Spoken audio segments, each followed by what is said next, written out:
जय श्री कृष्णा। वृतांत कथा में आपका स्वागत है। आज हम भादुड़ी चौथ बहुला चौथ की कहानी सुनाने जा रहे हैं। एक गांव में एक बूढ़ी माँ और उसका बेटा रहता था। बेटा गांव की गाय चरा करके घर का खर्चा चलाता था।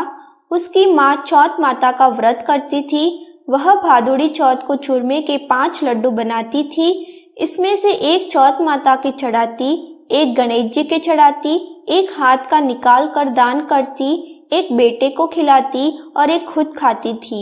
एक बार अड़ोस पड़ोस वालों ने बेटे को भड़का दिया कि तेरी माँ चूरमा बना बना कर खाती है और तुझे केवल एक लड्डू देती है।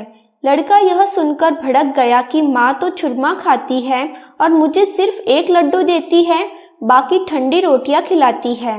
उसने माँ से कहा, ठंडी रोटी खाकर मेरे से गाय नहीं चराई जाती है, इसलिए तुम चौथ का व्रत करना छोड़ दो। इस पर माँ ने कहा कि बेटा, मैं चौथ का व्रत तेरी सुख शांति के लिए करती हूँ, मैं चौथ माता का व्रत नहीं छोड़ सकती। तो बेटा विदेश जाने लगा। माँ बोली, बेटा यदि तू विदेश ही जा रहा है तो यह चौथ माता की आंखें अपने साथ ले जा।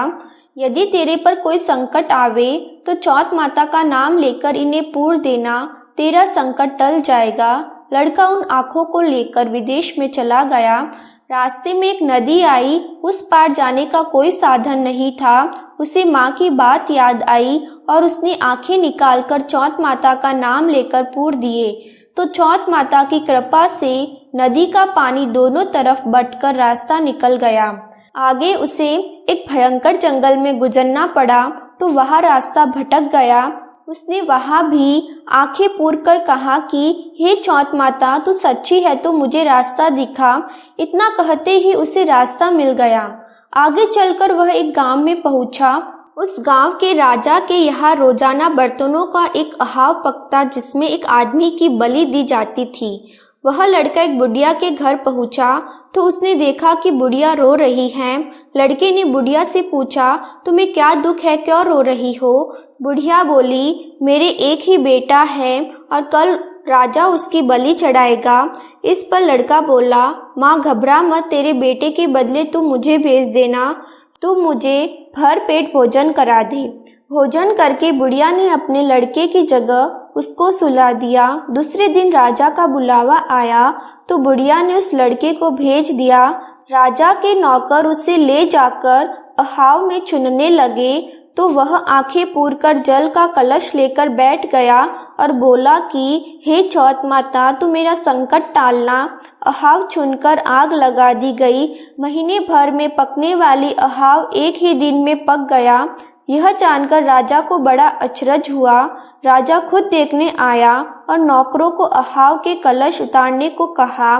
नौकर कलश उतारने लगे तो अंदर से आवाज आई, बर्तन धीरे उतारना। आवाज सुनकर सभी अचरज में पड़ गए। बर्तन हटाकर उसे निकाला और पूछने लगे, भाई तुम कौन हो? तब उसने कहा, मैं वही आदमी हूँ जिसको आपने अहाव में चुन दिया था। राजा ने पूछा, तुम बचे कैसे? तो उसने कहा, मेरी माँ चौथ माता का व्रत करती है, मुझे चौथ माता ने ही बचाया है। तब राजा ने 2 घोड़े मंगवाए, एक पर खुद बैठे और दूसरे पर उस लड़के को बिठाकर उसके हाथ पैर जंजीरों से बांध दिए और कहा, यदि यह जंजीर खुलकर मेरे हाथ पैरों में आ जाए तो मैं चौथ माता को सच्ची मानूंगा। लड़के ने आंखें पूर कर कहा, हे चौथ माता, अब तक रक्षा की है तो इस बार भी रक्षा कर। देखते देखते उसकी जंजीर खुलकर राजा के हाथ पैरों में जा गिरी। राजा ने कहा, तेरी चौथ माता सच्ची है। राजा ने अपनी कन्या का विवाह उससे कर दिया और बहुत धन माल देकर विदा किया। लड़का गांव के पास पहुंचा तो लोगों ने जाकर बुढ़िया से कहा, तेरे बेटा बहू आ रहे हैं। यह सुनकर वह खुशी से नाच उठी। बेटा उसके पैरों में गिर पड़ा। बेटे ने कहा, माँ, यह सब तेरी चौथ माता के व्रत का फल है।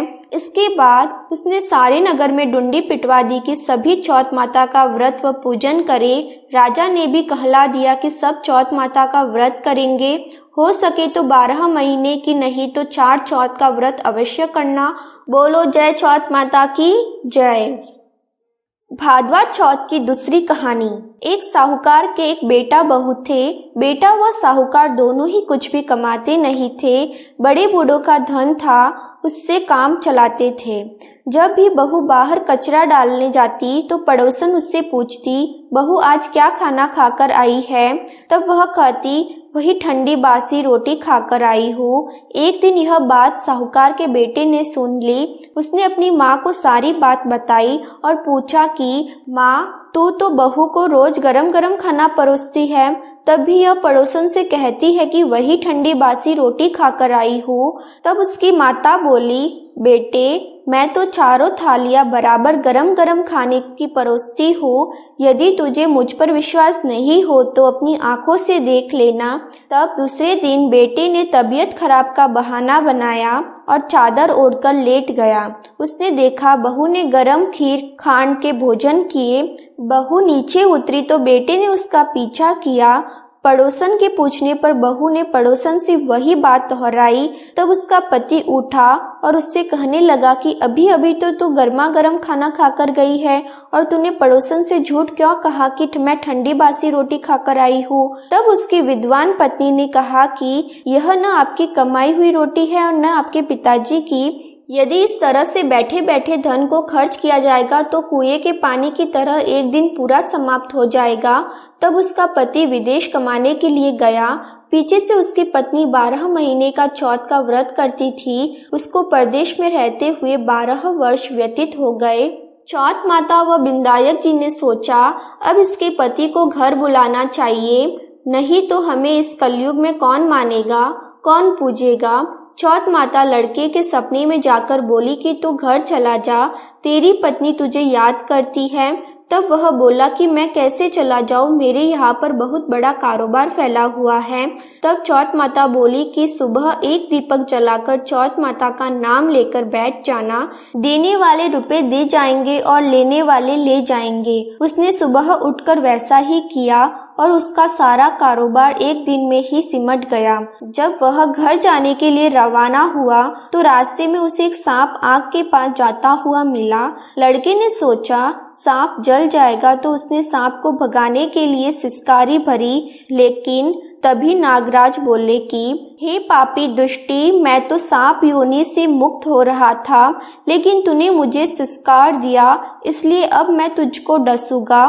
तब वह लड़का बोला कि हे नागराज, तुम मुझे अवश्य खा लेना, मैं आपको वचन देता हूँ। मैं 12 वर्ष बाद अपने घर मिलने जा रहा हूँ, कल रात आप अवश्य आ जाना। जब पति घर आया तो वह बहुत उदास था। पत्नी के कारण पूछने पर उसने बताया, पत्नी चतुर थी। उसने एक सीढ़ी पर दूध का कटोरा रख दिया, दूसरी पर बालू मिट्टी बिछा दी, तीसरी पर फूल माला बिखेर दिए, चौथी पर एक छिड़क दिया, 5वीं पर मिठाई रख दी। इस तरह से उसने 7 सीढ़ियों पर कुछ न कुछ रख दिया और दरवाजा खुला छोड़कर पलंग पर अपनी पत्नी की चोटी लटकाकर सो गया। सांप आया, सबसे पहले उसने दूध पिया तो बोला, साहूकार के बेटे, तूने सुख तो बहुत दिए हैं, पर वचन का बंदा हूँ, इसलिए तुझे डसूंगा अवश्य। 7 सीढ़ियों पर उसने ऐसा ही कहा। जैसे ही वो उसको डसने लगा, चौथ माता और बिंदायक जी ढाल व तलवार बन गए और उस सांप के 4 टुकड़े कर दिए। पूंछ का एक टुकड़ा लकड़ी की जूती में जाकर गिरा। सांप ने सोचा कि जब यह जूता पहनेगा तब उसको डस लूंगा। तभी वहां बहुत सारी चींटियां आ गई। उन्होंने कहा, यह स्त्री हमें रोज शक्कर व आटा खिलाती थी, इसलिए इसकी रक्षा करनी चाहिए। चींटियों ने उस पर हमला कर दिया और उसकी पूंछ को पोली कर दी। जैसे ही सुबह हुई, वहां खून ही खून हो रहा था। माँ ने सोचा, मेरे बेटे बहू को किसी ने मार दिया है, इसलिए वह चिल्लाने लगी। तभी बेटा बोला कि माँ खुशियाँ मनाओ, आज हमारा बैरी दुश्मन मर गया है, और पूछने लगा कि मेरे पीछे से मेरी दीर्घ आयु के लिए कोई उपाय किया था क्या? तब माँ बोली, मैंने तो कुछ भी नहीं किया। पत्नी से पूछने पर बोली कि मैं 12 महीने की चौथ माता का व्रत करती थी, इसलिए चौथ माता व बिंदायक जी ने हमारी सहायता की। तब सास बोली, यह झूठ बोलती है, रोज मैं इसे 4 बार रोटी देती थी, तो फिर इसने चौथ का व्रत कैसे किया? तब बहू बोली, एक बार गाय को खिलाती, एक मेहतरानी को देती, एक जमीन में गाड़ देती, शाम का खाना मैं चंद्रमा को अर्घ देकर खाती। यदि विश्वास नहीं हो तो पूछ लो। तब गाय माता से पूछा तो वह हंसने लगी और पलाश के फूल उसके मुंह से गिरने लगे। जमीन में खोदकर देखा तो रोटियों की जगह सोने के चक्कर थे। मेहतरानी से पूछा तो उसने भी हाँ भर दी। हे चौथ माता, उसके पति की रक्षा हुई, वैसी हम सबकी करना और सबकी मनोकामना पूर्ण करना।